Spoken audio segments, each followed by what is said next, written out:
गोविन्दं गोकुलानन्दं गोपालं गोपीवल्लभं गोवर्धनं धरं धीरं तं वन्दे गोमतीप्रियं नारायणं निराकारं नरवीरं नरोत्तमं नृसिंहं नगनाथं च तं वन्दे नरकान्तकम्। गुरुर्ब्रह्मा गुरुर्विष्णु गुरुदेव महेश्वर गुरुदेव परब्रह्म तस्मै श्रीगुरवे नमः। अखण्डमण्डलाकारं व्याप्तं येन चराचरं तत्पदं दर्शितं येन तस्मै श्रीगुरवे नमः। अज्ञानतिमिरान्धस्य ज्ञानाञ्जनशलाकया चक्षुरुन्मीलितं येन तस्मै श्रीगुरवे नमः। आचार्यं मां विजानीयात् अवमन्येत करिचित् न मर्तबुद्धाश्रयेतु सर्वदेवमयो गुरु। जय श्री गुरुदेवाय नमः। जय श्री गुरुदेवाय नमः। जय श्री गुरुदेवाय नमः नमः। আমরা জগন্নাথ প্রসঙ্গ স্মরণ মনন শ্রবণ কীর্তন করছি।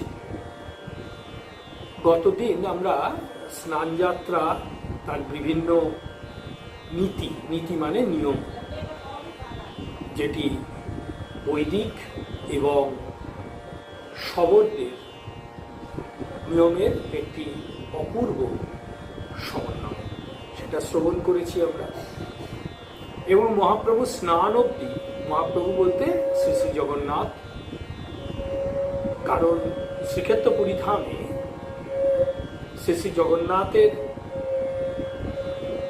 নামই হচ্ছে মহাপ্রভু, কিন্তু মহাপ্রভু বলতে আমরা শ্রী চৈতন্যদেবকেই তো জানি, সেই জন্যেই এই কথাটা একটু স্মরণ করে নেওয়া। শ্রী শ্রী মহাপ্রভুর স্নান অবধি আমরা স্মরণ মনন করেছি। এরপর স্নানের পর কি ঘটনাগুলি ঘটে সেগুলি আমরা শ্রবণ করব। 108 কলসি পচা জলে, আমরা জানি এই পচা শব্দের অর্থ আমরা শুনেছি পবিত্র। 108 বড় ঘড়া স্নান করানো হয়। স্বাভাবিকভাবেই যেটা হয়ে থাকে সেটা হচ্ছে শ্রীঅঙ্গের রঙগুলি ধুয়ে যায়, এবং এইটিকে বলা হয় যে প্রভু অসুস্থ হয়ে পড়েছেন, সপরিবার অসুস্থ হয়ে পড়েছেন, সুতরাং তার চিকিৎসা দরকার।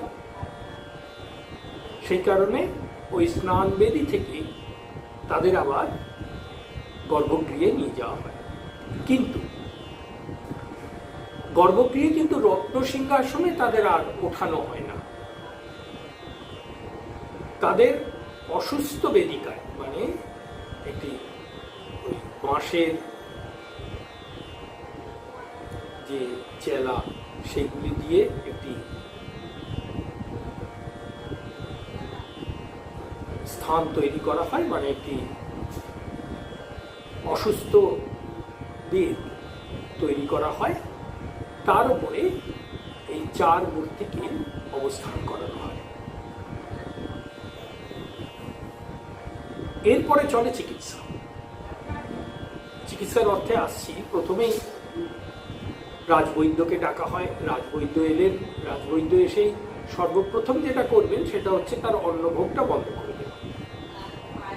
আগেকার দিনে অন্নভোগ তো মানে এখন যেমন জ্বর হলে অ্যান্টিবায়োটিক দেওয়া হলো এবং ভাত টাত সবই খাওয়া হলো, কিন্তু সেটা আগেকার দিনে হতো না।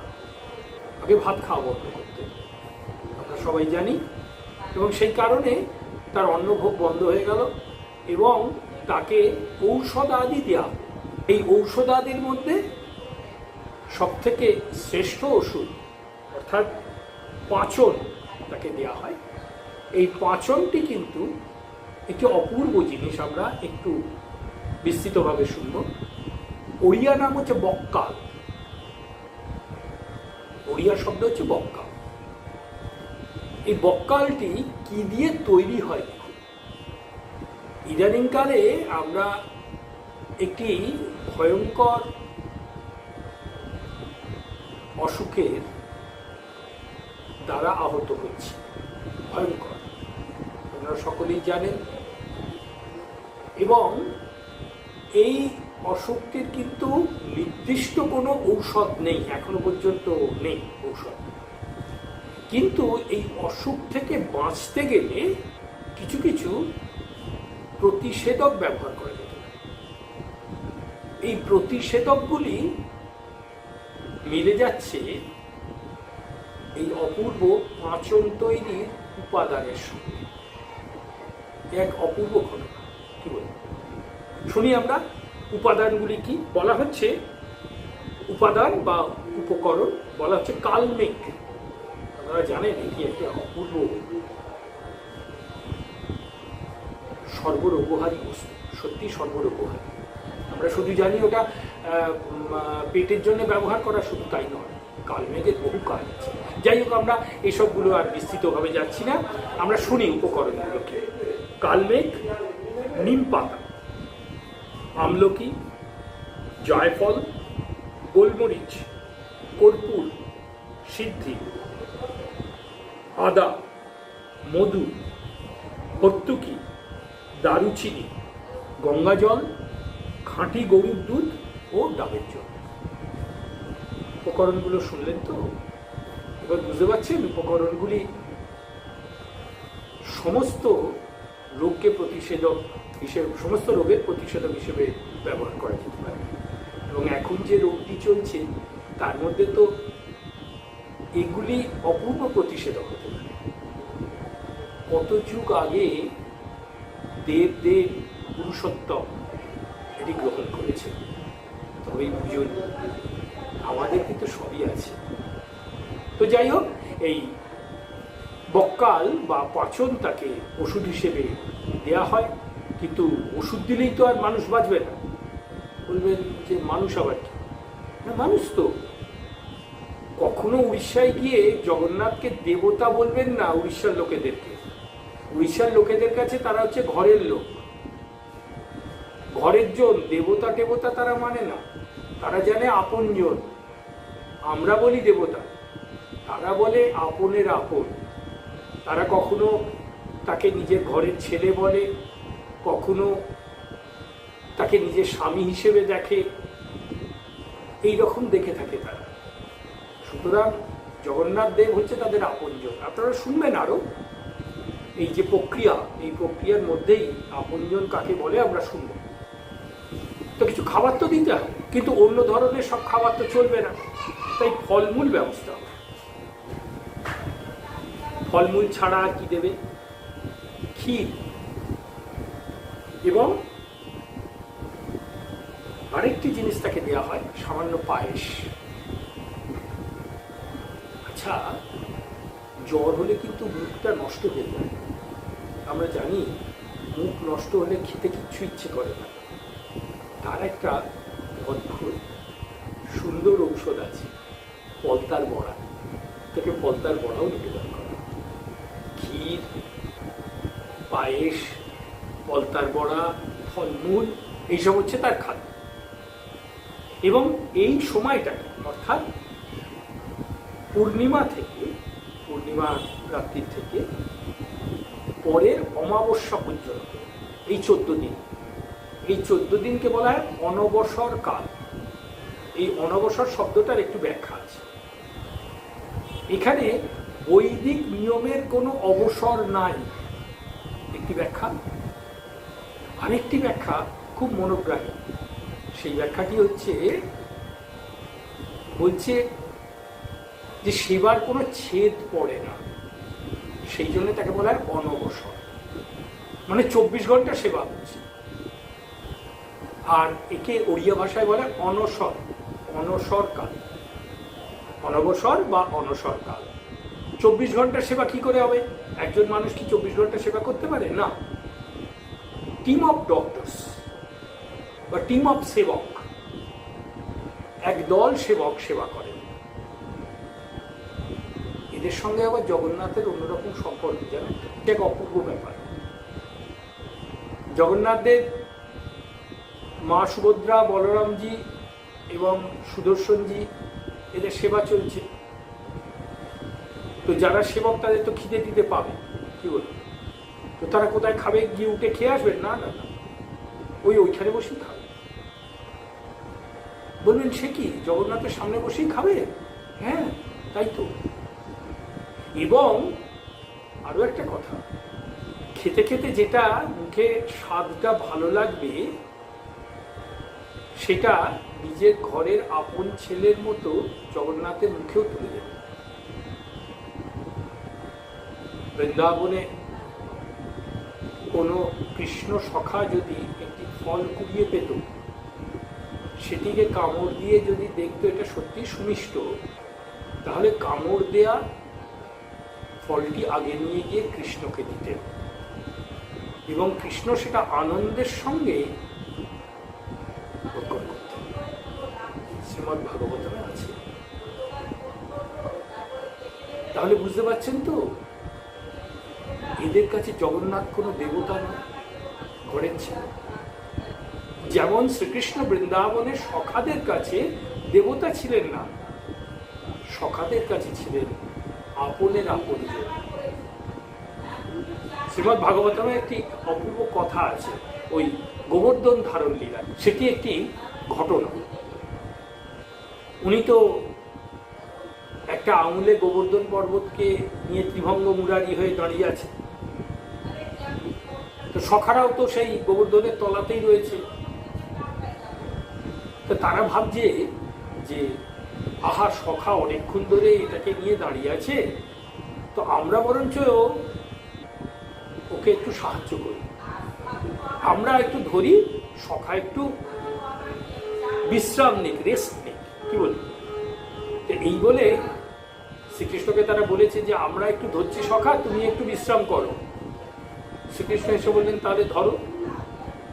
তো তারা এগিয়ে এসে যখন হাত দিয়ে ওই গোবর্ধন পর্বতকে ধরতে গেছে, পর্বত এমন কেঁপে উঠেছে, সঙ্গে সঙ্গে তারা বলছে না সখা, এটা আমাদের কম নয়, তুমি করো। তো ভাবটা দেখতে হবে কিন্তু, যে শ্রীকৃষ্ণ ক্লান্ত হয়ে পড়তে পারেন, অতক্ষণ ধরে একটা পাথরকে তুলে দাঁড়িয়ে আছে, তো সেই জন্য তাকে একটু সাহায্য করি, এটা তো বন্ধুর কাজ।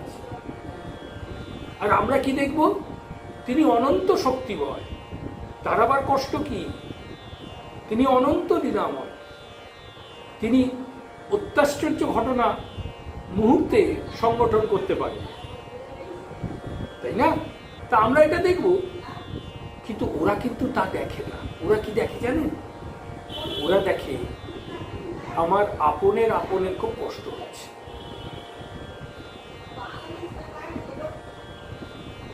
তো যাই হোক, তারা নিজেরা খেতে খেতে যে খাবারটা ভালো লাগে তারা জগন্নাথের মুখে তুলে দেয়। এর একটা আর একটা উদাহরণ আছে, কিরকম জানেন? আগেকার দিনে যখন বাচ্চাদের অসুখ বিসুখ করতো, ডাক্তাররা এসে তাকে বলতো যে দুধ সাবু ছাড়া আর কিছু হবে না। দুধ সাবু তো কোনো বাচ্চাই খেতে চায় না, বড়রাই খেতে চায় না, তার বাচ্চারা খায়, তাই না? মা তো খাচ্ছে, সে গুটি গুটি বিছনা থেকে উঠে এসছে, রোগশয্যা থেকে উঠে এসছে, এসে বলছে যে মা তুমি কি খাচ্ছ গো, আমায় একটু দাও না। মা বলছে করেছিস কি, জানতে পারলে একবারে আমাকেও আস্ত রাখবে না, তোকেও আস্ত রাখবে না। মা দাও না মা একটু, আমার আর এসব খেতে ইচ্ছে করছে না। তখন মা এদিক ওদিক তাকিয়ে নিজের মুখের খাবারটাই সন্তানের মুখে তুলে দেয়। এই যে ভালোবাসা, এই যে দেবত্বহীন ভালোবাসা, একই বলে শ্রদ্ধা। এইভাবে 14 দিন সেবা চলে। 14 দিন সেবা মানে অমাবস্যা পর্যন্ত সেবা চলল। তার পরের দিন অর্থাৎ আষাঢ় মাসের শুক্লপক্ষের প্রতিপদ, সেই দিন শ্রী জগন্নাথ দেব নতুন শরীরে, একে বলে নবযৌবনোৎসব,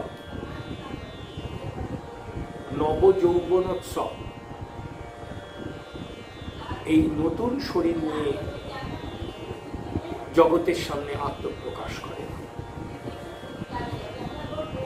এদিন মন্দিরে যা ভিড় হয় এটা অকল্পনীয়। অবশ্য এবারে তো কোনো প্রশ্নই উঠছে না, গতবারেও হয়নি। এবং আপনারা জানেন কিনা জানি না, এদিন 99% লোক কিন্তু উড়িষ্যাবাসী। এক ভাগ লোক হয়তো বাইরে থাকলেও থাকতে পারে। উড়িষ্যাবাসীরা বা বিশেষ করে পুরীবাসীরা ওদিন জগন্নাথ দেবকে দর্শন করবেনই করবেন। এই নবযৌবন উৎসব, ওটা হচ্ছে আষাঢ় মাসের প্রতিপদ। এবং তারপরের দিন আপনারা জানেন আষাঢ় মাসের শুক্লপক্ষের দ্বিতীয়া, সেদিন সেই বিখ্যাত রথযাত্রা। এই রথযাত্রায় প্রবেশ করার পূর্বে আমরা একটি অপূর্ব অনুকরণ, রথযাত্রা যে আমাদের শরীরেরই একটি অনুকরণ, এটি একটু শ্রবণ করব। কঠোপনিষদ, এটি আমি পুরো ডিটেলসে যাচ্ছি না, কঠোপনিষদ একটি শ্লোকে বলছেন, আত্মানাং রথিনং বিদ্ধি শরীরং রথমেবতু বুদ্ধি তু সারথিং বিদ্ধি মনঃ প্রগহ মেবচ ইন্দ্রিয়াণি হয়ানুর বিষয় স্তেষু গোচরান আত্মেন্দ্রিয় মনোযুক্ত ভক্তেতি অহো মনীষী। বলছেন জীবাত্মা হচ্ছে রথস্বামী, শরীরকে রথ বলে জানবে, বুদ্ধিকে রথচালক ও মনকে লাগাম বলে জানবে। জ্ঞানীগণ ইন্দ্রিয় সমূহকে অশ্ব এবং ইন্দ্রিয় ভোগ্য বিষয়সমূহকে অশ্বগণের গমনের পথ বলে ব্যাখ্যা করে থাকে। তাহলে এই শরীরটা হচ্ছে রথ। এই শরীরকে পরিচালনা করে, শরীর পরিচালনা করে মন। কিন্তু মন হচ্ছে শাস্ত্রমতে জড়বস্তু। এই শরীরটি শক্তি সম্পন্ন হচ্ছে যেহেতু জীবাত্মা এই শরীরের মধ্যে অবস্থান করছে। তাহলে জীবাত্মা হচ্ছে এই শরীরের দেবতা, শরীরটি রথ। অশ্বগুলো কি? অশ্বগুলি হচ্ছে ইন্দ্রিয়। আমার ইন্দ্রিয়গুলো অশ্ব, কারণ এই ইন্দ্রিয়ের দ্বারা আমরা সবকিছু গ্রহণ করে থাকি। আর এই জগতে যা ভোগ্য বস্তু সেটা হচ্ছে পথ। আমরা সবসময় ভোগ্য বস্তু গ্রহণের ইচ্ছা করে থাকি, কিন্তু ভোগ্য বস্তু গ্রহণ করলে তার ফলটিকেও গ্রহণ করতে হয়। যেমন সাধারণভাবে বলা যায় যে লঙ্কা খেলে ঝাল লাগবে, বেশি নুন হয়ে গেলে এতই নুনতা হবে জিভ পুড়ে যাবে, তাই না? এইরকম যে কোনো ভোগ্য বস্তু অতিরিক্ত গ্রহণ করলে তার ফলটাকেও কিন্তু গ্রহণ করতে হবে, এবং সেটা কিন্তু মারাত্মক হতে পারে। তাই তার থেকে নিজেদেরকে বাঁচিয়ে রাখার জন্যে লাগাম পড়াতে হয় মন। অশ্বের লাগাম হচ্ছে মন। এই সমগ্র ইন্দ্রিয়, মনযুক্ত ইন্দ্রিয়, শরীর এবং জীবাত্মা হচ্ছে রথ এবং রথস্বামীর একটি উপকরণ বা উপমা বলা যেতে পারে। তো যাই হোক, দ্বিতীয়ায় রথযাত্রা শুরু হচ্ছে। রথযাত্রার পূর্বে কিন্তু কিছু কিছু কর্ম থাকে। তিনি তো দর্শন দিলেন, নবযৌবনোৎসব হলো, এবং তারপরে তিনি জগতের সামনে যে আত্মপ্রকাশ করেছেন সেটা আরো বিশেষভাবে করবেন। এই জন্যে রথে চড়ে তিনি গুন্ডিচা যাবেন। এই গুন্ডিচা ইত্যাদির অর্থ আমরা একটু শ্রবণ করি। গৌড়ীয় বৈষ্ণবগণ, যেটি জগন্নাথের মন্দির, আমরা সকলেই যে মন্দিরে শ্রী জগন্নাথকে দর্শন করি তাকে বলা হয় নীলাচল। গৌড়ীয় বৈষ্ণবগণ এই নীলাচলকে বলেন দ্বারকা, এবং যেখানে তিনি যাবেন গুন্ডিচা সেটিকে বলা হয় সুন্দরাচল। গৌড়ীয় বৈষ্ণবরা তার নাম দিয়েছেন বৃন্দাবন, অর্থাৎ শ্রী জগন্নাথ সপরিকর দ্বারকা থেকে বৃন্দাবন যাচ্ছে, সেখানে 9 দিন অবস্থান করবেন, করে আবার ফিরে আসবেন। এটাই হচ্ছে গুন্ডিচা যাত্রা। আমরা কিন্তু রথযাত্রা বলি, তো উড়িষ্যায় কিন্তু বলা হয় গুন্ডিচা যাত্রা। শুক্লপক্ষের দ্বিতীয়া, আষাঢ় মাস, সকালবেলায় প্রভুকে ভোগ নিবেদন করা হয়। ভোগ গ্রহণ করে প্রভু বেরিয়ে পড়েন। প্রথমেই সুভদ্রা দেবীকে তার রথে নিয়ে আসা হয়, এবং রথে যে নিয়ে আসা হচ্ছে, এই রথে নিয়ে আসার ব্যাপারটা কিন্তু একটু একটু প্রকরণ আছে, আমরা এটা আগেও শুনেছি। তো যাই হোক, আরেকবার শুনে নেব। মা সুভদ্রা এবং সুদর্শনজিকে সর্বপ্রথম রথে নিয়ে আসা হয়। 3টি রথ প্রস্তুত থাকে। মা সুভদ্রার রথের নাম হচ্ছে দর্পদলন বা দেবদলন, বা তাকে পদ্মাসন বলা হয়। যেহেতু তিনি লক্ষ্মীর প্রকাশ, সেহেতু তিনি পদ্মাসনা, এবং তার রথের উপরে যে চিহ্নটি থাকে সেটি কিন্তু পদ্মের চিহ্ন। তাকে কোলে করে সর্বপ্রথম তাদের রথে নিয়ে আসা, এবং এই রথটির উচ্চতা হচ্ছে 43 ফুট।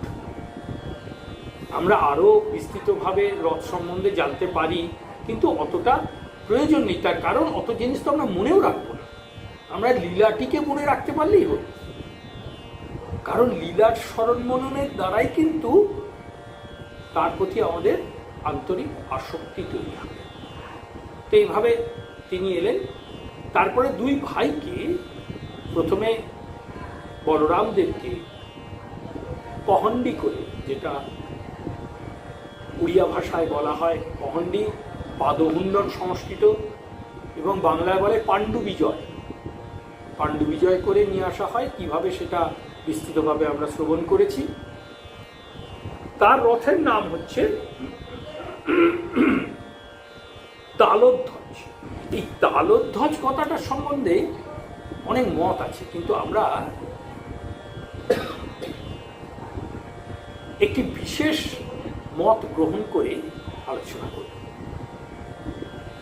আপনারা সকলেই জানেন, প্রায় 11 বছর শ্রীকৃষ্ণ বলরাম বৃন্দাবনে ছিলেন এবং বহুবিধ লীলা করেছিলেন।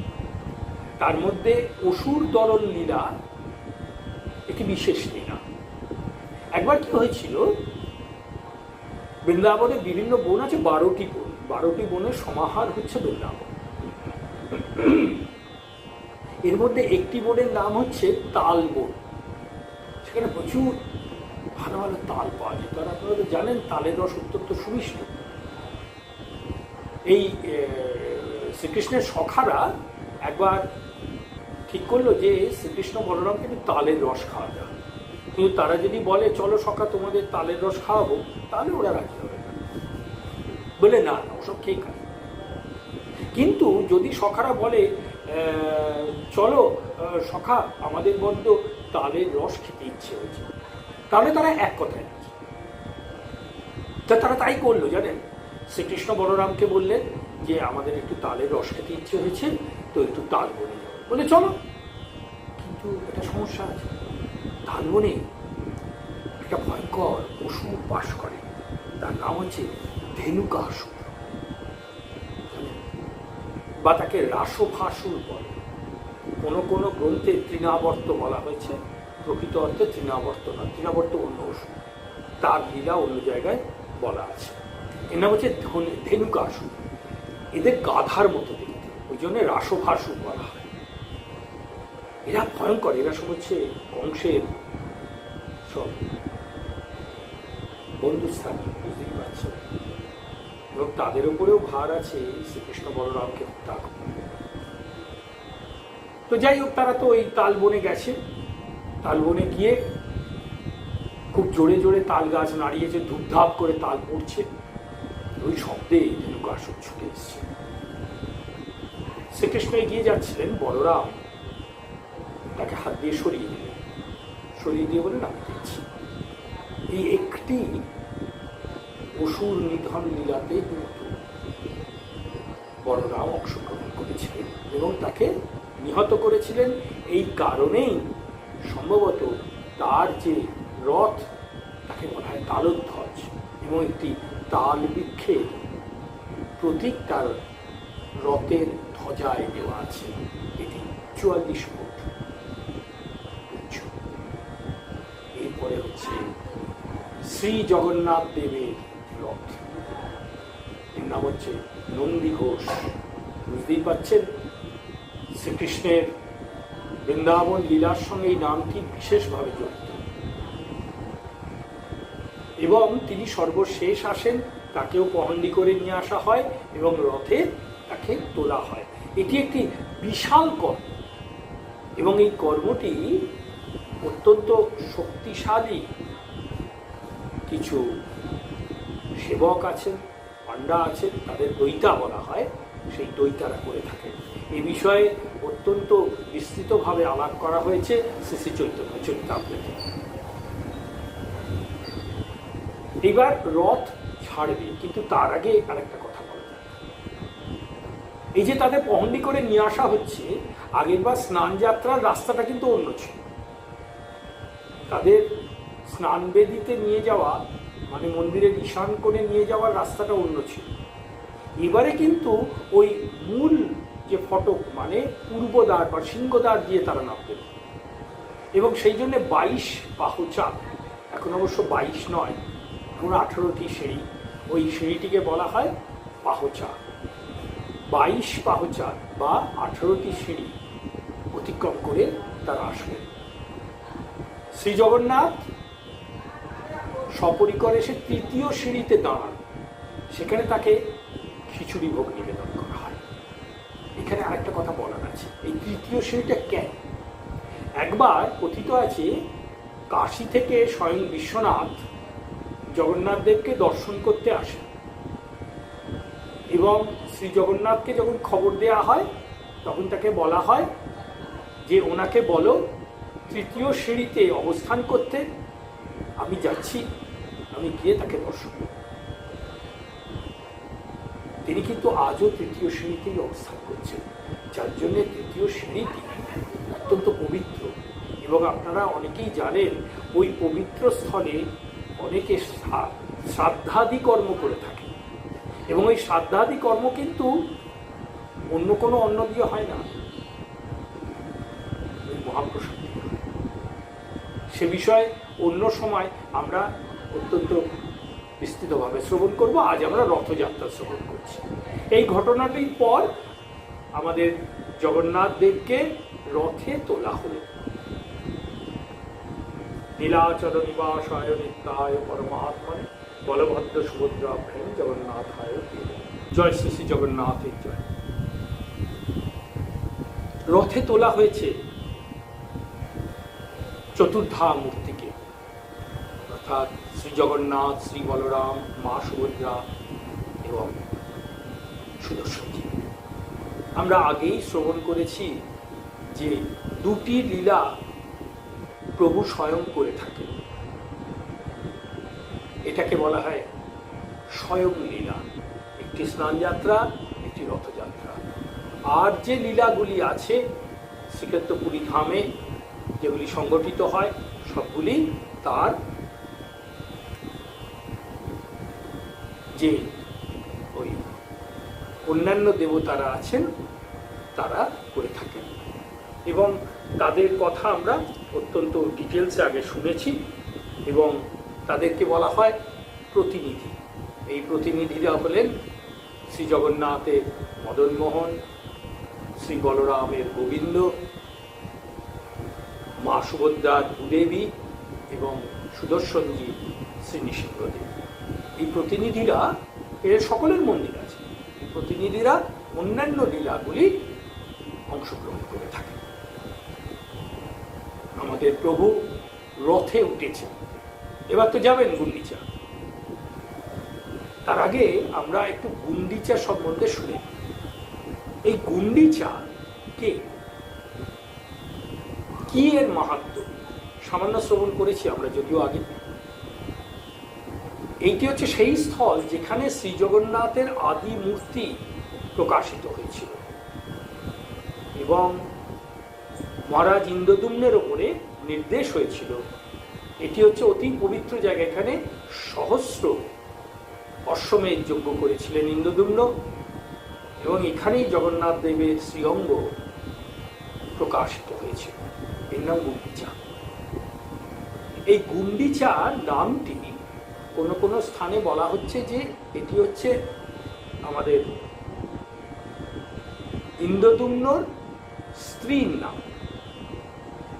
আবার এই গুন্ডিচার দুটি বহুল প্রচারিত মাহাত্ম্য আছে। একটি হচ্ছে আমরা আগেই শুনেছি যে গুন্ডিচার নাম হচ্ছে, গুন্ডিচা স্থানটিকে বলা হয় সুন্দরাচল বা তাকে বলা হয় বৃন্দাবন। আমরা জানি শ্রী শ্রী রাধাকৃষ্ণের মিলনের দূতী ছিলেন বৃন্দাদেবী, তার জন্য ওর নাম হয়েছিল বৃন্দাদূতী। এই বৃন্দাদূতী শ্রী শ্রী রাধাকৃষ্ণের বৃন্দাবনে প্রত্যক্ষ সেবা করতেন। শ্রীকৃষ্ণ অত্যন্ত তুষ্ট হয়ে তাকে বর দিতে চান। তা শুদ্ধা ভক্তির আকর বৃন্দাদেবী আর কি বর নেবেন বলুন তো? তিনি কি কোনো বস্তু চান যেটা তিনি ভোগ করবেন? কারণ তার অন্তরে তো শুদ্ধা ভক্তি, কিন্তু তাদেরও একটা কামনা থাকে। সেই কামনাটি হলো শ্রীকৃষ্ণের সেবা। বৃন্দাদেবী সেটাই চেয়েছিলেন। তুমি যদি সত্যি আমাকে বর দিতে চাও, তুষ্ট হয়ে থাকো, তাহলে তুমি আমাকে সেবাধিকার দাও। শ্রীকৃষ্ণ তাকে সেবাধিকার দিয়েছিলেন, বলেছিলেন কলিতে 9 দিন আমি তোমার কুঞ্জে এসে সেবা গ্রহণ করব। তিনি গুন্ডিচা রূপে সেখানে অবস্থান করছেন। আর একটি মত, আরেকটি ঘটনা কিন্তু অত্যন্ত মনোগ্রাহী, যেটা আমরা স্মরণ করছিলাম, যে আরেকটি কাহিনী কিন্তু অত্যন্ত মনোগ্রাহী। কি জানেন? শ্রীকৃষ্ণ বলরাম 11 বছর বৃন্দাবনে ছিলেন। সেখানে তো গাই গরু চড়িয়েছেন এবং এর বাড়ি ওর বাড়ি ক্ষীর ননি ইত্যাদি আহরণ করে বেরিয়েছেন। পড়াশুনোর তো ধারে কাছে যান, ওখানে পড়াশুনোর অত প্রকাশও ছিল না। তো যাই হোক, মথুরায় এলেন, কংসকে নিস্তার করলেন, বধ নয় নিস্তার করলেন, কংসকে উদ্ধার করলেন। আমরা যদি শ্রীমদ্ ভাগবতম অত্যন্ত স্মরণ মনন করি, আমরা বলা উচিত শ্রীমদ্ ভাগবতম যদি আমরা অনুধ্যান করি, তাহলে দেখতে পাবো কংস মরেনি। কংস শ্রীকৃষ্ণের শ্রীপাদপদ্মে লীন হয়ে গেছে। তো তাকে উদ্ধার করা ছাড়া আর কি বলবো বলুন? তো সেসব হলো। এরপরে বসুদেব প্রমুখ, পিতা বসুদেব এবং অন্যান্য যারা জ্যেষ্ঠ ব্যক্তিরা রয়েছেন, প্রাজ্ঞ ব্যক্তিরা রয়েছেন, তারা বললেন এদের তো একটু পড়াশোনা করানো দরকার। বলে হ্যাঁ নিশ্চয়ই। তাহলে উজ্জয়িনী নগরে একজন অত্যন্ত পণ্ডিত শুধু নয়, সিদ্ধ মহাপুরুষ আছেন, তার কাছেই পাঠানো যাক। তার নাম হচ্ছে সান্দীপনী মুনি। তখনকার দিনে মুনিরা কিন্তু বিবাহাদি করতেন, মানে ব্রহ্মজ্ঞান লাভের পর কিন্তু তারা বিবাহাদি করতেন। এবং এরা কেউ বিবাহাদির পরে কিন্তু স্থলোচ্যুত কিংবা ভাবোচ্যুত হতেন না। সে যুগের ব্যাপার, এই যুগের সঙ্গে মেলালে চলবে না। তো সেই সান্দীপনী মুনির কাছে পাঠানো হলো। বেদ, বেদান্ত, 64 কলা ইত্যাদি সব শিক্ষা হবে। ব্রহ্মচর্য পালন করবেন 2 ভাইকে মিলে, যেমন গুরুগৃহে থাকেন সেরকমভাবে তাদের সব শিক্ষা দিয়ে সম্পন্ন হবে। এই জন্য পাঠানো হলো। তারাও আনন্দের সঙ্গে গেলেন। এবার ব্যাপার হচ্ছে কি, দেখা যাচ্ছে যে সান্দীপনী মুনি অন্যান্য অনেক শিষ্য আছে, তাদের যেমন শিক্ষা দেন, এই 2 ভাইকে কিন্তু সেরকম করে শিক্ষা দেন না। তাদের কিন্তু একটু আলাদা করে শিক্ষা দেন, এবং যখন তাদের শিক্ষা দেন তখন ওই কুঠিরের দরজা জানলা সব করতে পারে। এটি লক্ষ্য করলেন সান্দীপনীর কন্যা, সান্দীপনী মুনির কন্যা। আপনি বলছেন ব্যাপারটা কি? অন্য সকলের ক্ষেত্রে এক নিয়ম বাবা, এর ক্ষেত্রে এরকম নিয়ম কেন? ব্যাপারটা দেখতে হচ্ছে। কৌতূহল তো তাদের একটু বেশি হয়। যাই হোক, সে ওই জানলা বা গবাক্ষের ফাঁক দিয়ে দেখলেন অদ্ভুত কাণ্ড, অভূতপূর্ব ব্যাপার। দেখছেন দুই ভাই আসনে ওপরে বসে আছেন, আর শান্তিপনি মুনি নিচে হাঁটু গেড়ে ঊর্ধ্বমুখ হয়ে স্তব করছেন। তারা বুঝতে বাকি রইল না এরা কোনো সাধারণ মানুষ নয়, এরা দেবতা। এরপরে একদিন শ্রীকৃষ্ণ বলরামকে ধরেছেন, বলছে আমি জানি তুমি কে, তোমরা কে, আমি সকলকে জগৎকে জানিয়ে দেব। বলে করো কি করো কি, দাঁড়াও দাঁড়াও দাঁড়াও, না না না কাউকে বলতে যেও না, আমি একটা ব্যবস্থা করবো তোমার জন্য। কি চাও বলো, তুমি তুমি কি চাও? তখন বলছে যে তুমি আমাকে কি দিতে পারো? বলে তুমি যা চাইবে আমি তোমায় তাই দেবো, কিন্তু এটা জগৎকে জানো, এটা ঠিক হবে। এসব লীলা তাই কি চাইতে পারে বলুন তো? যার কাছে শ্রী ভগবান স্বরূপ প্রকাশ করেছেন তার কাছে তার আর কি চাওয়ার থাকে? ওই একটাই চাইব, তোমার সেবাধিকার দাও। দিলেনও তাই সেবাধিকার। বললেন কলিতে নদিন তোমার কাছে গিয়ে আমি সেবা গ্রহণ করব, বলা হয় তিনি বলেছেন। এরকম তিনটি মত প্রচলিত আছে। প্রভু কিন্তু রথে অপেক্ষা করছে আমাদের জন্য, কখন রথ ছাড়বে, তাই না? আসুন সেই রথেই যাই। কিন্তু প্রভুরা উঠলেন আর গুড় করে রথ টানতে টানতে নিয়ে যাওয়া হলো, তা কিন্তু হয় না। তার আগে কিন্তু আরেকটি ঘটনা আছে। ত্রয়োদশ শতাব্দীতে যে রাজা পুরীর রাজা যিনি ছিলেন অনঙ্গ ভীমদেব, তিনি ঠিক করেছিলেন তার যখন রাজ্যাভিষেক হচ্ছে, তিনি বললেন পুরীর রাজা বা উড়িষ্যার রাজা কোনো মানুষ হতে পারে না, রাজা হচ্ছে শ্রী জগন্নাথ পুরুষোত্তম দেব। এই নামটা কিন্তু আপনাদের খেয়াল রাখতে হবে। শাস্ত্রে কোনো জায়গায় কিন্তু, মানে প্রাচীন শাস্ত্রে কোনো জায়গায় কিন্তু জগন্নাথ নামটা নেই, সব জায়গায় পুরুষোত্তম নাম আছে। যার জন্যে আমরা ওই শিবপুরাণে যে শ্লোকটি শুনেছিলাম, পুরুষোত্তমাৎ পরমক্ষেত্র নাস্তন্নাথ ভবমোচনম তত্র সাক্ষাৎ পরব্রহ্ম দারু ব্রহ্ম শরীরবিদ। দেখছেন পুরুষোত্তমাৎ, তখনকার দিনে কিন্তু পুরুষোত্তম ক্ষেত্র বলা হতো। জগন্নাথ ক্ষেত্র, জগন্নাথ নাম তিনি পরে গ্রহণ করেছেন। ফিরে আসি আমাদের কথায়। তো এই অনঙ্গ ভীমদেব তিনি বললেন যে না, এখানকার কোনো মানুষ রাজা হতে পারে না, পুরুষোত্তমই হচ্ছেন এখানকার একমাত্র সম্রাট, আর এখানকার যে রাজা হবে সে হচ্ছে পুরুষোত্তমের সর্বোত্তম সেবক। আমি হচ্ছি সব থেকে বড় সেবক, তার সেবক হিসেবে আমি রাজ্য পালন করব। এবার সেবকের কাজ কি নানাবিধ। কিরকম না, জগন্নাথ দেব রথে করে যাবেন, তার আগে রাস্তাটাকে তো পরিষ্কার করে দিতে হবে।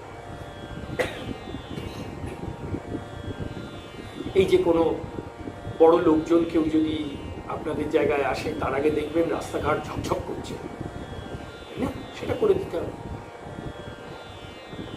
স্বয়ং রাজা রাস্তা ঝাড় দেন, এটাকে বলা হয় ছেঁড়া পহরা।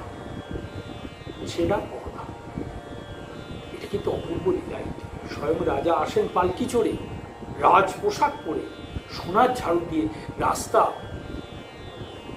পরিষ্কার করে দেন, তবে রথযাত্রা শুরু হয়। একটি অপূর্ব ঘটনা, কিন্তু এই ঘটনার সঙ্গে একটি ইতিহাস জড়িত আছে, সেটিও ভগবত লীলা বলতে পারেন। সেটি না শুনলে যেন রথযাত্রার শ্রবণটা পূর্ণ হয় না। আমরা দেখেছিলাম বা আমরা জানি যে ভগবান শ্রীকৃষ্ণ চৈতন্য মহাপ্রভু যখন লীলা করছেন, তখন উড়িষ্যার রাজা হচ্ছেন গজপতি প্রতাপ। তার পূর্বপুরুষ, তিনি হচ্ছেন সূর্যবংশীয় রাজা, তার পূর্বপুরুষ ছিলেন পুরুষোত্তম দেব নামে এক সুবিখ্যাত রাজা। তিনি উড়িষ্যার প্রভূত উন্নতি করেছিলেন এবং অত্যন্ত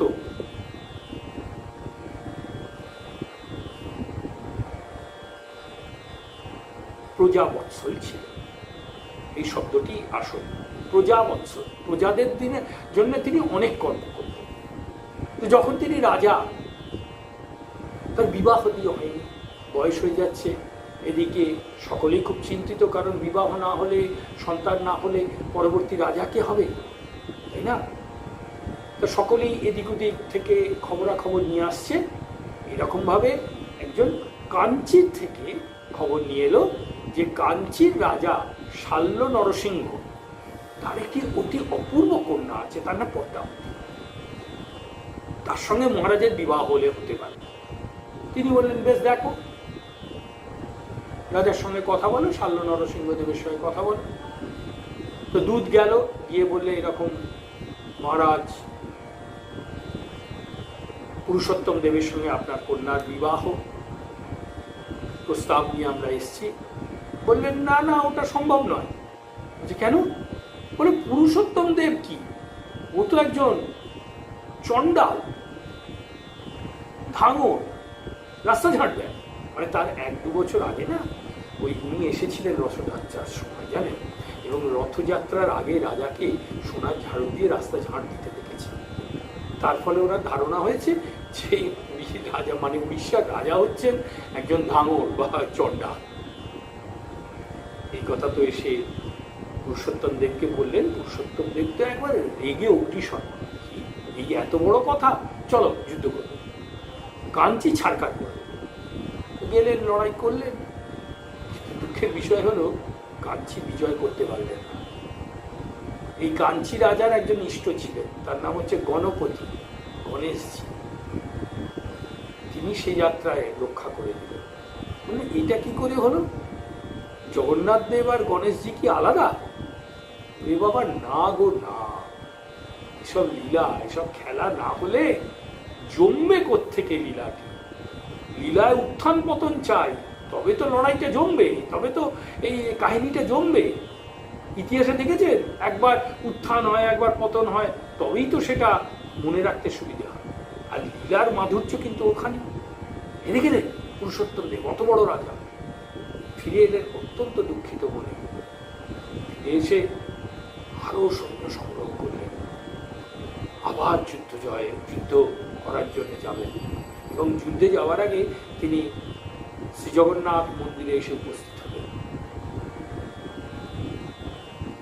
মন্দিরে এসে উপস্থিত হয়ে বলছেন জগন্নাথ দেবকে, প্রচুর বলা নয়, প্রায় শাসন,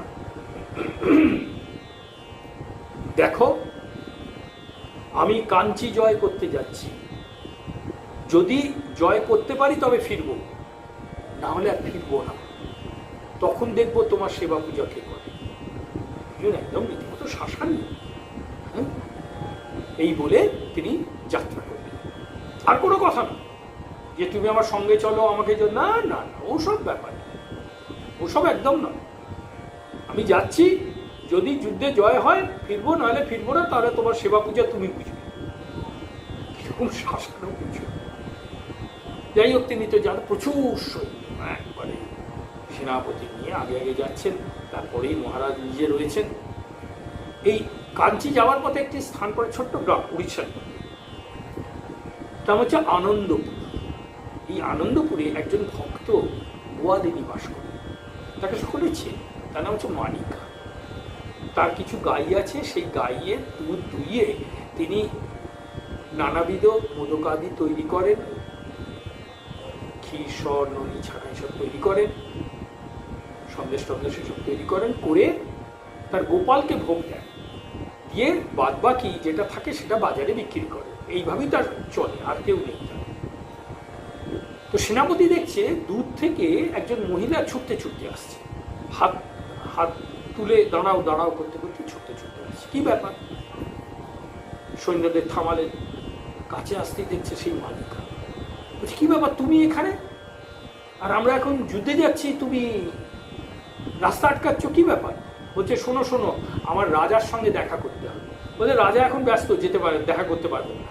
বলছে না, তাহলে তোমরা যেতে পারবে না, রাজার সঙ্গে আমার দরকার আছে। এই বলে কথা কাটাকাটি আরম্ভ। মহারাজ দেখছে কি ব্যাপার, সৈন্যদল আটকে গেল, কি হলো?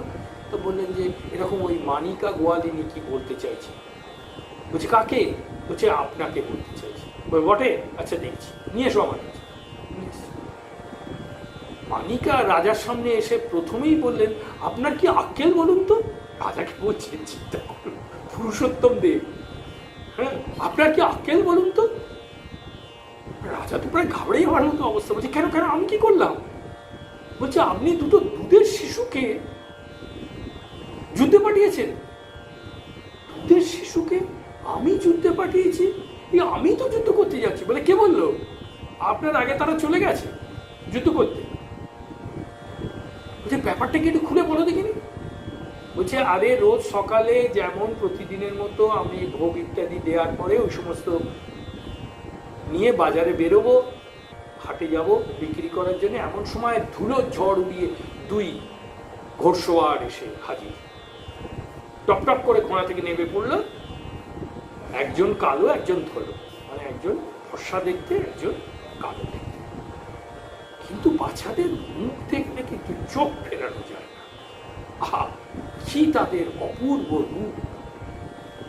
বাচ্চারা দরদর করে খাচ্ছে। এসে বললে মা, আমাদের কত তৃষ্ণা পেয়েছে, একটু জল খাওয়াবে? তা বাচ্চাদের আর কি করে শুধু জল দিই বলো? দাওয়ায় বসালাম, একটু হাওয়া করলাম, করে তাদের হাতে ঘরে সরের নাড়ু ছিল, দিয়ে বললাম এই দুটি খাও, খেয়ে একটু জল খাও। তো তারা জল খেয়ে বলল যে আমাদের বড্ড খিদে পেয়েছে, বলে নিজেরাই ঘরে ঢুকলো জানো। আর ওই যে সমস্ত জিনিস রাখা ছিল সব খেয়ে জল খেয়ে বলে আহ কি আরাম হলো বলো তো, কি সুন্দর বানিয়েছ তুমি। তার মধ্যে যে কালো নবীন নীরব করল, সে আমাকে বলল যে তুমি তো এগুলো হাটে বিক্রি করো না? বলছে হ্যাঁ। কিন্তু আমাদের কাছে তো কোনো টাকা পয়সা নেই যে তোমাদের আমি দেবো। তবে একটা জিনিস আছে, আমাদের কাছে একটা আংটি আছে, এই আংটিটা তোমাকে দিচ্ছি, রাজা আসছেন তাকে দেখাবে, তাহলেই তোমাকে সে সব কিছু দেবে। তখন আমি তাদের প্রশ্ন করলাম, আচ্ছা তোমরা এত ছোট কচি বয়স, তোমরা ঘোড়া ছুটিয়ে কোথায় যাচ্ছ? বলছে কেন, যুদ্ধ করতে যাচ্ছি। সে কি, তোমরা কি যুদ্ধ করবে গো? বলে তবেই বোঝো, তুমি বুঝতে পারছো আমরা কি যুদ্ধ করব, দেশের রাজা কিন্তু বোঝে, সে আমায় শাসিয়েছে, যুদ্ধে তোমায় যেতে হবে যাতে আমার জয় হয়। বোঝো কাণ্ড, তুমি বুঝলে আর রাজা বোঝে। যাই হোক বাপু, আমাদের কর্ম তো করতেই হবে, বলে তারা আবার টপ টপ করে ঘোড়ায় উঠে হুহু করে চলে। রাজা ততক্ষণে তো ঘোড়া থেকে নেমে পড়েছে, কিন্তু বুঝতেই পারছে ঘটনা কি ঘটেছে। বলছে কই আংটিটা দেখি। তখন আঁচল থেকে একটা বিশাল হীরের আংটি বার করে রাজার হাতে দিয়েছে। এ কি, এ তো গোবিন্দের অভিষেকের আংটি, এ তুমি কোথায় পেলে? বলে আমি আবার কোথায় পাবো, ওই তো যে কালো রকম দেখতে সে আমাকে আংটিটা দিয়ে গেল। রাজা একদম সাষ্টাঙ্গে মনিকার পায়ে পড়েছে। মা তুমি জানো না, তুমি কার সেবা করেছ? স্বয়ং জগন্নাথ বলরাম তোমার কাছ থেকে সেবা নিয়ে গেছে, তুমি ধন্য হয়ে গেছো, তোমাকে আর আমি কি দেবো বলো? বলে তিনি সঙ্গে সঙ্গে নির্দেশ দিলেন, এর সর্ববিধ ব্যবস্থা করো, জমি অর্থ যা যা প্রয়োজন সব একে দাও, একে যেন বাদবাকি জীবন আর কষ্ট করে না কাটাতে হয়, শুধু যেন গোপালের সেবা করতে পারে। এইবার রাজা চললেন যুদ্ধে। আর যুদ্ধ, কাঞ্চিতে গিয়ে পৌঁছেছেন। কাঞ্চির রাজা যেমনি শুনলেন যে পুরুষোত্তম দেব এসে পৌঁছেছেন যুদ্ধ করার জন্যে, তিনি বললেন কোনো যুদ্ধের প্রয়োজন নেই মহারাজ, আপনি কাঞ্চি গ্রহণ করুন। তবে একটাই আপনার কাছে নিবেদন, যে দুজন সেনাপতিকে আপনি পাঠিয়েছিলেন তাদেরকে আর একবার দর্শন করিয়ে দিন। রাজা তো স্তম্ভিত, কিন্তু তখনও তার ভাগ পড়ে, বুঝতে পারছেন? ছন্ডাল বলেছে তিনি তখন বললেন, কাঞ্চি অধিকার করার আমার কোনো ইচ্ছে নেই। তোমাদের যিনি ইষ্টদেব আছেন গণপতি, তাকে আমি নিয়ে যাব, আর তার সঙ্গে তোমার কন্যাকে, তার কন্যাকে পালকিতে চড়িয়ে তিনি নিয়ে চললেন এবং কাঞ্চি গণেশকে নিয়ে গেলেন। এখনো আজও পর্যন্ত সেই কাঞ্চি গণেশ মন্দিরের উত্তর দিকে মন্দিরে কাঞ্চি গণেশ মন্দিরে পূজিত হচ্ছে। তাকেই মহারাজ পুরুষোত্তম দেব নিয়ে এসেছিলেন। এই ঘটনাটি কিন্তু গর্ভমন্দিরের ডান দিকের দেওয়ালে আঁকা আছে।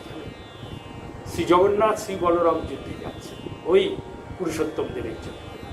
তো যাই হোক, এবার তো ফিরে এলেন রাজা, পুরীতে ফিরে এসছেন, রাত পড়েনি তো। তো তিনি মহামন্ত্রীকে, বৃদ্ধ মহামন্ত্রী তাকে ডেকে বললেন, শুনুন, আপনি এই কন্যাটিকে আমাদের দেশের এক চণ্ডালের সঙ্গে বিবাহ দিয়ে দেবেন। বেশ, মহামন্ত্রী বললেন, তাই হবে মহারাজ। উনি তো কন্যাকে নিয়ে চলে গেলেন।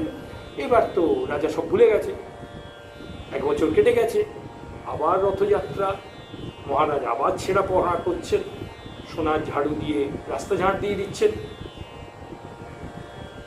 ঠিক সেই সময় দেখছেন দূর থেকে মহামন্ত্রী ছুটতে ছুটতে আসছে, মানে দ্রুত পায়ে আসছে, এবং তার পেছনে একটি সোনার পালকি আসছে। মহারাজকে বলছেন, দাঁড়ান মহারাজ, একটু দরকার আছে, একটু প্রয়োজন, আমি আসছি। এই কি ব্যাপার, রথযাত্রা হবে এই সময়, মন্ত্রীর কি কোনো আক্কেলগুলো গেছে নাকি? বৃদ্ধ হয়েছে বলে আক্কেল গেছে? বলছেন, না মহারাজ, একটু দরকার। বলছেন, মহারাজ, আপনি 1 বছর আগে আমাকে একটা নির্দেশ দিয়েছেন। বলছে, কি? বলছে, যে কাঞ্চির রাজকন্যা পদ্মাবতীকে আমার হাতে দিয়ে বলেছেন একজন চণ্ডালের সঙ্গে বিয়ে দিয়ে দিতে। তো তুমি দাওনি? বলছে, মহারাজ, আমি চণ্ডাল পাই। বলো কি, আমার দেশে তুমি চণ্ডাল পেলে না যার সঙ্গে বিয়ে দেওয়া যায়? যে না মহারাজ, রাজকন্যা তাকে কি আর দেশে চণ্ডালের হাতে দেওয়া যায়? ওই চণ্ডাল আমার দেশে কি কি? যে মহারাজ, এই মুহূর্তে আমি কিন্তু চণ্ডাল খুঁজে পেয়েছি। যে কোথায়? মহারাজ, ইতিমধ্যে দেখছেন। কোথায় কোথায়? বলছি, যে আমার সামনে দাঁড়িয়ে আছে। সামনে মানে আমি চণ্ডাল? হ্যাঁ মহারাজ। তুমি কি বলছো মহামন্ত্রী? বলছে, মহারাজ, আপনি দেশের চণ্ডাল নন, আপনি তো জগন্নাথের চণ্ডাল, আপনি জগন্নাথের সেবক, আপনি জগন্নাথের চণ্ডাল। এইবার তার চেতনা ফিরেছে। সত্যিই তো তিনি সেবক, তিনি চণ্ডাল, জগন্নাথের চণ্ডাল। তিনি তো প্রতি বছর রাস্তা ঝাঁট দিয়ে দেন জগন্নাথের। তাহলে কিসের এত অভিমান? এই অভিমান থেকে রক্ষা করার জন্য প্রভু তাকে এই শিক্ষা দিলেন। সেই দিন সেই জগন্নাথের সামনে দেবী পদ্মাবতীর সঙ্গে পুরুষোত্তম দেবের বিবাহ হলো, এবং তার উত্তর পুরুষ হচ্ছেন গজপতি প্রতাপ। রথ এবার চলতে শুরু করল, বুঝলেন? রথ চলছে, রথ গিয়ে একটি স্থানে থামে। এই স্থানকে বলা হয় বলগণ্ডি। এই বলগণ্ডি একটি বিশেষ জায়গা, মানে এটা ওই গুন্ডিচা আর নীলাচলের মাঝামাঝি জায়গা। এখনো থামে, কিন্তু তখন থামতো যারা আর কি রথ টেনে নিয়ে যেত, তার ক্লান্ত হয়ে পড়তো, এই জন্য একটু বিশ্রাম দেওয়ার জন্য থামতো। আরেকটা কারণ আছে, এই যে রথযাত্রা, এই রথযাত্রা কিন্তু একটি সামাজিক দিক আছে, জানেন? বিশাল সামাজিক দিক। শ্রী জগন্নাথ যে মন্দিরের বাইরে বেরিয়ে আসেন, এর কারণ কি? আমরা সবাই জানি শ্রীক্ষেত্র পুরীধামে হিন্দু ব্যতীত আর কারোর মন্দিরে প্রবেশের অধিকার নেই। শ্রী জগন্নাথ কি শুধুমাত্র হিন্দুদের দেবতা? তাহলে তিনি পরমেশ্বর হলেন কি করে? পূর্ণ ব্রহ্ম সনাতন হলেন কি করে? তিনি যদি একটি ধর্মের লোকেদেরই দেবতা হন, তাহলে তিনি পরমেশ্বর কি করে? পরমেশ্বরের কাছে তো সব সমান। গীতাতে তো তিনি তাই বলেছেন, আমার মধ্যে বৈষম্য দোষ নেই। তাহলে হিন্দু, মুসলমান, খ্রিস্টান, বৌদ্ধ সবাই তো তার কাছে আপনজন। কিন্তু এরা তো নিয়ম করে রেখেছে, মন্দিরে ঢুকতে দেবে না। তিনি সেটাকে ভাঙলেন না। তাই বছরে একবার করে তিনি তার রত্ন সিংহাসন ছেড়ে রাস্তায় চলে আসেন সকলকে দর্শন দেওয়ার জন্য। আরো একটা নিয়ম আছে, পুরীতে আর একটা নিয়ম হচ্ছে কি, আপনি নিজে রান্না করা কোনো খাবার শ্রী জগন্নাথকে কিন্তু দিতে পারবেন না। ওখান থেকে মানে মন্দির থেকে রান্না করা জিনিস, সে খাজা গজাই হোক আর যাই হোক না, সবটাই কিন্তু মন্দির থেকে দিতে হবে। এবার কারণ মনে তো আকাঙ্ক্ষা হতেই পারে আমি রান্না করে জগন্নাথকে খাওয়াবো, সেই আকাঙ্ক্ষাও তিনি পূর্ণ করেন। সেই স্থানটির নাম হচ্ছে বলগণ্ডী। এই বলগণ্ডীতে আরেকটি লীলা ঘটেছে এবং এখানে সহস্র সহস্র লোক নিজেদের মতো করে জগন্নাথকে ভোগ নিবেদন করেন এবং জগন্নাথ সেই ভোগ গ্রহণ করেন। এই জন্যই বলগণ্ডীতে তিনি অপেক্ষা করেন। এই বলগণ্ডীতে একটি ঘটনার কথা আমরা একটু শ্রবণ করব, না হলে কিন্তু পূর্ণতা লাভ হবে না। শ্রী চৈতন্যদেব শ্রীক্ষেত্রপুরী ধামে গমন করলেন। জগন্নাথ দেব দর্শন করে আবিষ্ট হয়ে পড়েছিলেন এবং পুরীর সর্বশ্রেষ্ঠ পণ্ডিত রাজপণ্ডিত বাসুদেব সার্বভৌম ভট্টাচার্য তাকে নিজের গৃহে নিয়ে গিয়েছিলেন এবং তারপরে তিনি দাক্ষিণাত্যে চলে যান। দাক্ষিণাত্য থেকে ফেরেন। মহারাজ প্রতাপরুদ্র কিন্তু সব শুনেছেন এই বাসুদেব সার্বভৌমের কাছে। তিনি অত্যন্ত ব্যাকুল হয়েছেন তাকে দর্শন করার জন্য, কিন্তু তখনকার নিয়ম অনুযায়ী সন্ন্যাসীরা কোনো বিষয়ের সঙ্গে আলাপ করেন না এবং আমার প্রাণগৌ শ্রী চৈতন্যদেব হচ্ছেন সন্ন্যাসের মূর্ত প্রতীক। তিনি কি করে বিষয়ী রাজার সঙ্গে দেখা করবেন?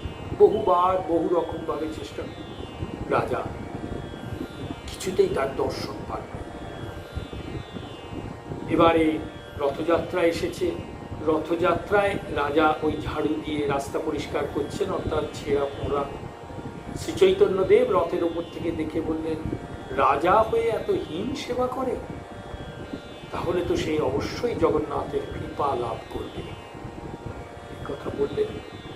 তখন রাজার পারিষদরা সবাই বললেন যে চিন্তা নেই মহারাজ, আজকেই আপনার ভাগ্যে একটি অপরূপ ঘটনা ঘটতে চলেছে।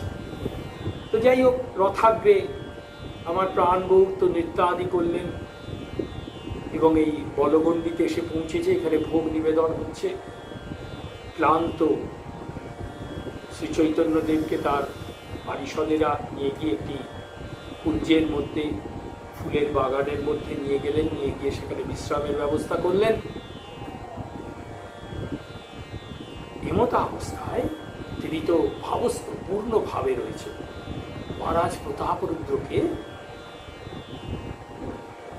গজপতি প্রতাপরুদ্র চিন্তা করুন, মহারাজ বীর মহারাজ, তাকে রায় রামানন্দ, বাসুদেব সার্বভৌম, নিত্যানন্দ প্রভু, এনারা সবাই মিলে বললেন, আর দেরি নয় মহারাজ, আপনি শীঘ্র বৈষ্ণবের বেশ ধারণ করে মহাপ্রভু শ্রীচরণ সেবা করুন। মহারাজকে বললেন যে আপনি বৈষ্ণবের, আপনি রাজবেশ ছেড়ে ফেলে বৈষ্ণবের বেশ ধারণ করে আপনি শ্রীচরণ সেবা করুন। রাজাও তাই করলেন। শ্রী চৈতন্যদেবের শ্রীচরণটি ভাবুন, কি পরম সৌভাগ্য দান করেছিলেন মহারাজ প্রতাপরুদ্রকে। এই সৌভাগ্য গোবিন্দ ছাড়া আর কেউ পায়নি। গোবিন্দ বলতে শ্রী চৈতন্যদেবের সেবক গোবিন্দ। শ্রী চৈতন্যদেবের শ্রীচরণ কোলে তুলে নিয়ে তিনি পাদ সংবাহন করছেন, হাত বুলিয়ে দিচ্ছেন, আর তিনি আবিষ্ট হয়ে পড়ে রয়েছেন। মহারাজ কিন্তু মহাপণ্ডিত। সমগ্র ভাগবত, মানে সমগ্র ভাগবত বলতে রাস পঞ্চোধ্যায় তার সম্পূর্ণ কণ্ঠস্থ। তিনি সেই সঙ্গে রাস পঞ্চোধ্যায় বলে যাচ্ছেন একের পর এক শ্লোক। আর ওই ভাবের মধ্যেই আমার প্রাণ গৌর বলছেন, আরো বলো, আরো বলো, আরো শোনাও, আরো শোনাও। এইরকম বলতে বলতে যখন তিনি 31তম অধ্যায় পঞ্চ পঞ্চোধ্যায় মানে 29 থেকে, শ্রীমদ্ ভাগবতমের দশম স্কন্ধের 29 অধ্যায় থেকে 33 অধ্যায়, এই রাস পঞ্চোধ্যায়। তার মধ্যে শ্রেষ্ঠ অধ্যায় হচ্ছে 31তম অধ্যায়, যাকে বলা হয় গোপী গীতা। এই গোপী গীতায় যখন এসে পৌঁছেছেন, তখন আমার প্রাণ গৌর পুলকিত হচ্ছেন বারবার। তাহার শ্রীঅঙ্গের মহাভাব সৃষ্টি হচ্ছে, অঙ্গের যে আভা সেটি পরিবর্তিত হচ্ছে বারবার। রক্তাভ থেকে নীলাভ, নীলাভ থেকে গৈরিকাভ ইত্যাদি হয়ে যাচ্ছে বারবার। এইরকম করে শ্লোক পড়তে পড়তে নবম শ্লোকে এসে পৌঁছেছেন মহারাজ। তব কথামৃতং তপ্ত জীবনম কবিভিরীড়িতং কল্মষাপহম শ্রবণমঙ্গলম শ্রীমদাততম ভুবি গৃণন্তি এ হৃদা জনা। যে মুহূর্তে এই শ্লোকটি উচ্চারণ করেছেন মহারাজ, জ্যামুক্ত তীরের মতো উঠে বসলেন ভগবান শ্রীকৃষ্ণ চৈতন্য মহাপ্রভু। উঠে দাঁড়িয়েছেন মহারাজ। সেই বিশাল শরীর শ্রী চৈতন্যদেব মহারাজকে বক্ষে ধারণ করলেন। তাহার প্রেমাশ্রুতে সমস্ত শরীর প্লাবিত হচ্ছে। মহারাজের শরীরেও ভাবের মুহুর মুহুর ঘটা সৃষ্টি হচ্ছে। তিনিও অশ্রুপ্লাবিত। উচ্চারণ করলেন শ্রী চৈতন্যদেব, তুমি মোরে বহু দিলে অমূল্য রতন, মোরে কিছু দিতে নাই বিনু আলিঙ্গ। এই বলগণ্ডী স্থানে এই লীলাটি সম্পন্ন হয়েছিল এবং তারপর থেকে মহারাজ শ্রী চৈতন্যদেবের পার্শ্বদূতে গণ্য হয়েছিল, মানে অন্তরঙ্গ পার্শ্বদূতে গণ্য হয়েছিল। রথ আবার বলগণ্ডী থেকে যাত্রা শুরু করল। যাত্রা শুরু করে এসে গুন্ডিচায় দাঁড়াবে, কিন্তু সেদিন আর গুন্ডিচার সিংহাসনে উঠবেন না। সেদিন রাস্তাতেই তার ভোগ ইত্যাদি হয়। পরের দিন আবার ওই পহণ্ডি করে তাকে গুন্ডিচায় নিয়ে যাওয়া হয়। এটা হচ্ছে দ্বিতীয়া, পরের দিন তৃতীয়া। শ্রী জগন্নাথ দেব তো দ্বারকা থেকে বেরিয়েছেন, মানে নীলাচল থেকে বেরিয়েছেন, সঙ্গে কিন্তু মা লক্ষ্মীকে নেন। মা লক্ষ্মী অত্যন্ত ক্রুদ্ধ, অভিমানী। তিনি বললেন, আমি তো যাব, প্রভু আমায় না নিয়ে চলে গেছে, দেখি আমায় তো যেতে হবে। শ্রী শ্রী চৈতন্য চরিতামৃতে এখানে একটি অপূর্ব অংশ আছে, জানেন? শ্রী চৈতন্যদেবের অন্তরঙ্গ ভাবসঙ্গী হচ্ছেন দুজন, স্বরূপ দামোদর, রায় রামায়ণ। স্বরূপ দামোদরকে তিনি জিজ্ঞাসা করেছিলেন, আচ্ছা লক্ষ্মীকে কেন নিয়ে যান না? তখন স্বরূপ দামোদর বলেছিলেন, লক্ষ্মীদেবের বৃন্দাবনে প্রবেশ নিষেধ, এই কারণেই তিনি বৃন্দাবনে যেতে পারেন না। তো লক্ষ্মী দেবী তো পঞ্চমীর দিন সোনার পালকিতে চড়ে বেরিয়েছেন তার স্বামীকে দর্শন করবেন বলে। অভিমান নিয়ে বেরিয়েছেন, তার সব পরিকরদের নিয়ে বেরিয়েছেন। কিন্তু শ্রী জগন্নাথের যে পরিকর সেবক, তারা তো কিছুতেই তাকে ঢুকতে দেবে না, গুন্ডিচাতে দর্শনও করতে দেবে না। এবার দেবী লক্ষ্মী তো একবার না একবার তার স্বামীকে দেখবেই, তাই উঁকি ঝুঁকি দিচ্ছেন। তাই উঁকি দিয়ে দেখতে হয় সেদিন তার স্বামীকে। সেই জন্যে একে বলা হয় হেরা পঞ্চমী বা হোরা পঞ্চমী। এদিন একটি বিশেষ অনুষ্ঠান সংগঠিত হয়, অর্থাৎ আষাঢ় মাসের শুক্লপক্ষের পঞ্চমীর দিন। কিন্তু তাকে তো ঢুকতে দেওয়া হলো না। তিনি ফিরে গেলেন অভিমান করে, রথের মুখটাকে ঘুরিয়ে দিয়ে এবং রথের চাকার একটা কাঠ ভেঙে গিয়ে মন্দিরে ঢুকে মন্দির বন্ধ করে। এবার দশমীর দিন, 9 দিন হলো, দশমীর দিন শ্রী জগন্নাথ দেব আবার যাত্রা শুরু করেন। এবার একটা কথা আছে, জানেন, অনেকে বলে থাকে, মানে লোকেদের একটা বিশ্বাস বা কথ্য, বা হয়তো কেউ কেউ এগুলোকে বলেওছে, সেই শুনে লোকেরা বলেন যে জগন্নাথ দেব মাসির বাড়ি যাচ্ছে। গুন্ডিচা যাত্রা কিন্তু মাসির বাড়ি যাওয়া না। গুন্ডিচা যাত্রা কি সেটা তো আমরা বিস্তৃতভাবে শ্রবণ করি, কিন্তু সত্যি জগন্নাথ দেব মাসির বাড়ি যান এই ফেরার পথে। গুন্ডিচা থেকে ফেরার পথে তিনি নিজের মাসির বাড়ি আসেন, মৌসিমা বা অর্ধমোসিনীর মন্দির। সেখানে কিছুক্ষণের জন্য রথ গিয়ে দাঁড়ায় এবং এই যে মৌসিমা বনপো বঞ্ঝিরা অসুখ থেকে উঠে এসেছে, তাই তাদের একটু খাতির টাতির করতে হবে। কিন্তু তিনি বড্ড করেন, কি খাওয়াবেন তিনি? তাই তিনি ঘরে পোড়া পিঠে আছে, সেইটা বনপো বঞ্ঝিদের খাবার। একেবারে মৌসিমার পোড়া পিঠে ভোগ যারা পেয়েছেন তারা সত্যি সৌভাগ্যবান, এই ভোগ যারা আস্বাদন করেছেন। এরপরে রথ এসে দাঁড়ালো শ্রীমন্দিরের সামনে। দশমী, মন্দিরের দরজা তো বন্ধ। শ্রী জগন্নাথ দেব মানে স্বয়ং নারায়ণ, বিষ্ণু, শ্রীকৃষ্ণ যাই বলুন তিনি এসেছেন। মা লক্ষ্মীকে খবর দেওয়া হলো, তিনি পালকিতে করে এলেন। একে বলে লক্ষ্মী নারায়ণ ভেট। কিন্তু তিনি তো প্রবেশ করতে দেবেন না। সেই অবস্থায় রাস্তার উপর একটি অপূর্ব ভোগ হয়, জানি, একে বলে অধরপনা ভোগ, রসগোল্লা ভোগ। যারা ওই অনুষ্ঠানটা দর্শন করেছেন তারা জানেন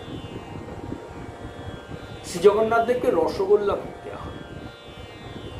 কিন্তু তাতে মা লক্ষ্মীর কিন্তু মন গলে না। তিনি অনেক রকম ভাবে বলেন, জগন্নাথ দেব অনেক রকম ভাবে বোঝানোর চেষ্টা করেন, অনেকভাবে চেষ্টা করেন, তাকে নানান রকম উপহার দিতে চান। মা লক্ষ্মী বলেন, আমি হচ্ছি গরিবের মেয়ে, ভিখিরির মেয়ে। হ্যাঁ, কি ভিখিরি হয়? সব থেকে বড় ভিখিরি তো জগতে আমাদের দেবাদিদেব মহাদেব।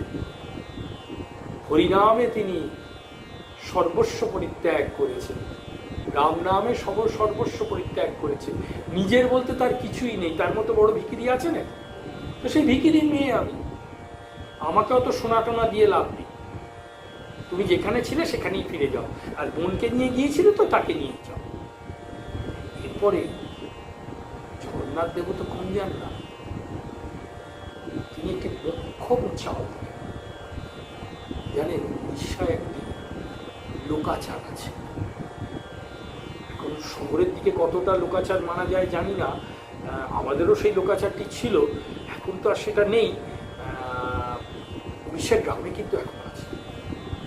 ভাদ্র বউ কিন্তু ভাসুরের সামনে আসে না, যদিও কখনো আসতে হয় এক গলা ঘন্টা, আর বড় একটা তার সঙ্গে কথাবার্তা বলে না। এখন কতটা সেই নিয়ম মানা হয় আমি সেটা বলতে পারবো না, কিন্তু এই নিয়মটি কিন্তু উড়িষ্যার অতি প্রাচীন। এইবার কিন্তু জগন্নাথ দেব সেই চালটি হচ্ছে, শোনো, রাগ করো না, আমার সঙ্গে তো দাদা ছিল, তুমি যদি আমার সঙ্গে যেতে তাহলে তুমি আমার সঙ্গে কথা বলতে কি করে বলো তো? সঙ্গে দাদা রয়েছে না, ওই জন্যই তো তোমাকে এইতে কিন্তু মা লক্ষ্মী তাই তো বটে, সত্যি তো ভাসুরের সঙ্গে তো দেখতে পারবো না, তাই তো বটে। তবে ঠিক আছে। এই করতে করতে দশমী কেটে গেছে। একাদশী, একাদশীর দিন প্রভু তো ঢুকবেন সিংহাসনে, সিংহাসনে অবস্থান করতে যাবেন। তার আগে রাস্তার উপর তার স্বর্ণ বেশ, কে বলে সোনা বেশ, চোখ ঝলসানো সোনার পোশাকে শ্রী জগন্নাথ, শ্রী বলরাম, মা সুভদ্রাকে সাজানো হবে একাদশী। তারপরে তাকে রত্ন সিংহাসনে নিয়ে যাওয়া হয় এবং লক্ষ্মী দেবী সেদিনকে নিজে হাতে রান্না করে। ফলটা কি? এতদিন বাদে স্বামী, ভাসুর, ননদ এরা সব এসেছে, তো এদেরকে ভালো করে খাওয়াতে হবে, তো নানান রকম রান্না বান্না করতে হবে। সেই জন্য সেদিনকে ভোগ হতে একবারে সন্ধে, বুঝলেন না? এইভাবে রথযাত্রা অনুষ্ঠান সমাপন হয়। এটা প্রতি বছর আমাদের স্বয়ং মহাপ্রভু জগৎকে কৃপা করে নিজেকে প্রকাশ করে দেন, যাতে আমাদের স্মরণ মনন থেকে তিনি কোনোদিন অপসৃত না। জয় জগন্নাথ। নীলাচল নিবাসায় নিত্যায় পরমাত্মনে বলভদ্র সুভদ্রাভ্যাং জগন্নাথায় তে নমঃ।